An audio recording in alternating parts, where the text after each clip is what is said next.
皆さんようこそ、東方研究スクールへ。研究部屈指のアイドルレイムです。嘘をつくんじゃありません。今回は幻想郷のアイドル妖怪たちを解説しますよ。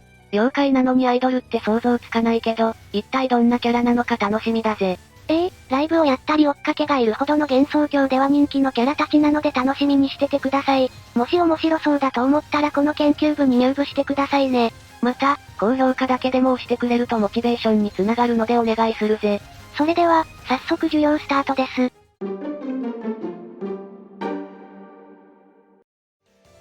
さて、今回の主役とも言える最初に紹介するアイドル妖怪は黒谷ヤマメです。金髪のお団子ないしポニーテールに茶色の大きなリボンをしていますね。服装は、黒いふっくらした上着の上に、焦げ茶色のジャンパースカートを着ていますよ。雲らしい膨らみを表しているんだな。ヤマメの抱き心地良さそう。スカートの上から黄色いベルトのようなものをクロスさせて何重にも巻き、裾を絞った不思議な衣装をしています。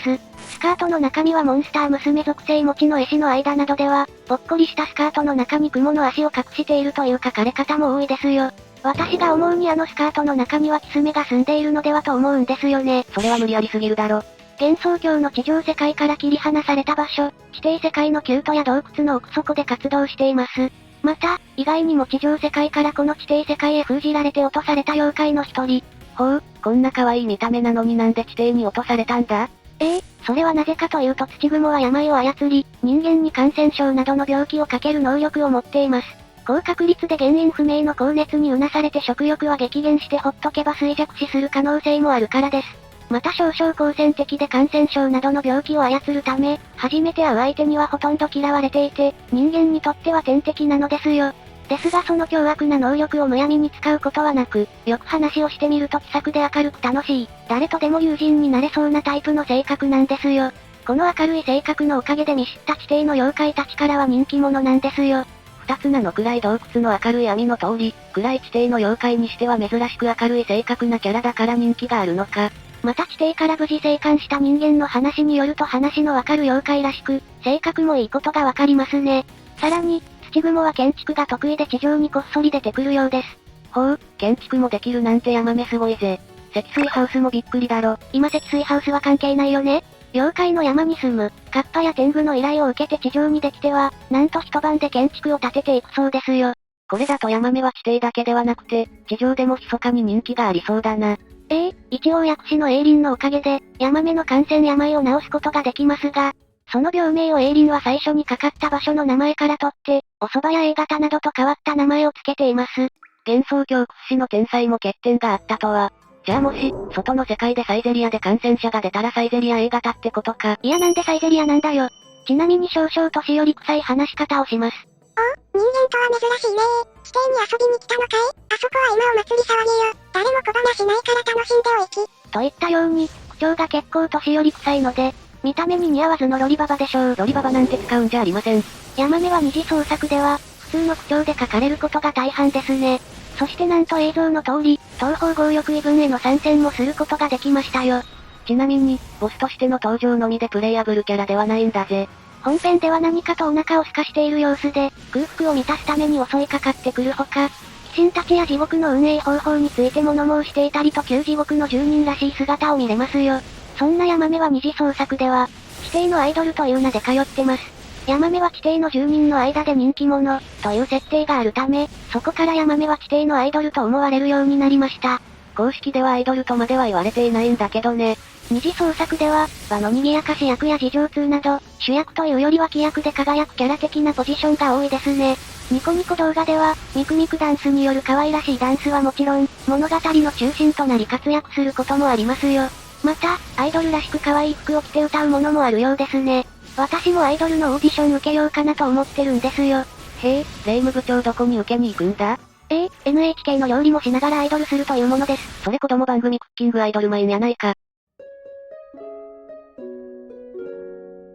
さて、次に紹介するのは東方神起楼ラスボスである旗の心です。東方プロジェクト第 13.5 弾の東方神起楼と第 14.5 弾の東方神秘録に登場するキャラクターで、シューティングではなく格ゲーの方に活躍してるキャラだよな。そう、以後もゲーム作品をはじめ各書籍作品などにも登場しています。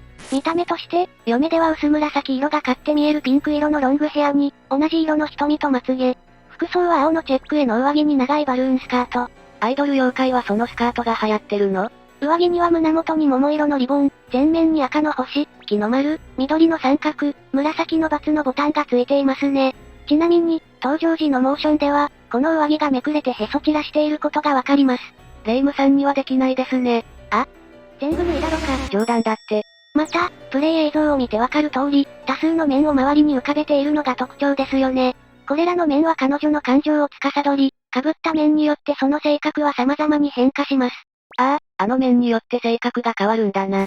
ですが、心自身の表情は全く動かず、例えば戦闘勝利時は勝利ポーズを取りながらも立ち絵ドットへ共に無表情であり、なかなかシュールな絵面で面白いですね。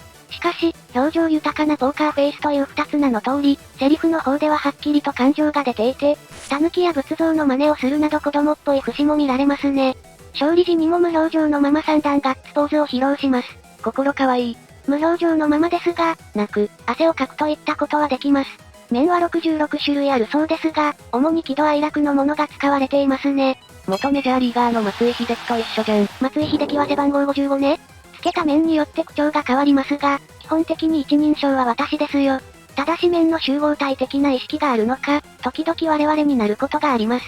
蜃気楼での熱狂は宗教家たちの血統を見物しつつ賭けの対象にするというものでしたが、その後の旗の心のストーリーでは彼女の追っかけのファンもいた模様であり、奉納神楽の舞台も盛況である様子が描かれていますね。追っかけもいるなんて間違いなくアイドルキャラだな。また白麗神社で能楽を披露し、参拝客を大きく増やすなどの功績も挙げていますよ。ちなみに、お面のつくも神ゆえか能楽は趣味で本業ではないようです。こんなアイドルキャラだと二次創作でも活躍してそうだぜ。二次創作では起きてしまった異変を自分で何とかしようとしたという点や、心情がお面に反映されるという直情的な性格、無表情だけど自分の自我や表情を欲しがったりといった描写から、周りに心配されながらもゆっくり前に進んでいく純粋な子供のようなものすごくいい子という立ち位置がありますね。また、コメージ小石との相性がいいことから一緒に書かれることもあるよな。ギャグ系の二次創作では、ムジュラの仮面など他作品の仮面を被ったり浮かべたりするネタや、天狗の面などのネタがあるにはありますが、先ほど言った通り、あまり極端なネタ化は起こっていませんね。二次創作でもアイドルらしい立ち位置ってことね。私も最近では追っかけが増えたんだぜ。それはすごいじゃん。私にすごい熱烈なファンの名前が銭形っていう名前だったな。それ警察に追っかけされとるやん。さて、ラストはミスティア・ローレライとかソダニ京子で二人いっぺんに解説しますよ。なぜなら彼女たちは、二人で一人の鳥獣戯楽を組んでいるからです。これは東方原作で妖怪同士が組んだパンクユニット名なんだぜ。ミスティア・ローレライとかソダニ京子は、どちらも声に関する妖怪なんですよ。それではまず、パンクユニット鳥獣戯楽のギターミスティア・ローレライから紹介しますね。暗いところで人気のない森で歌や鳴き声を使って人を惑わす妖怪がこのミスティア・ローレライです。名前が長いのでミスチーと言われることが多いよな。あまり昼間に出会うことはなく、目撃者の報告が少ないようですね。ミスティアの歌は思いのほか派手な曲でとても妖怪の曲とは思えないノリの良さを持っています。なので若者からは人気があるようだぜ。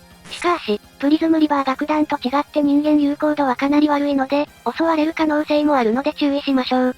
その割には屋台もやってるのね。反対に歌妖怪界の子さんの間では、最近の若い業界はうるさいばかりでわけがわからない歌ばかり歌って困る。あれでは雑音じゃないか。と言われていますね。一体ミスチーはどんな歌を歌っているのか気になるな。確か魔王を歌ってるって聞きましたよ。いや夜中に魔王は怖すぎるでしょ。ミスチーの見た目は、夜の妖怪の名に恥じぬまがまがしいデザインに身を包み、さらに異様の翼、爪、羽の耳を持っていますね。頭部装備は東方キャラ恒例の寸法ですが、彼女のものは羽の飾りがついています。怪異塚では右耳に黒いピアスをつけていて、先ほどの古参の妖怪の言葉からもわかる通り、かなり若い妖怪だということがわかりますね。書籍版文化庁では、焼き鳥を撲滅するために集めうなぎの屋台を経営しています。反撃の仕方が可愛いね。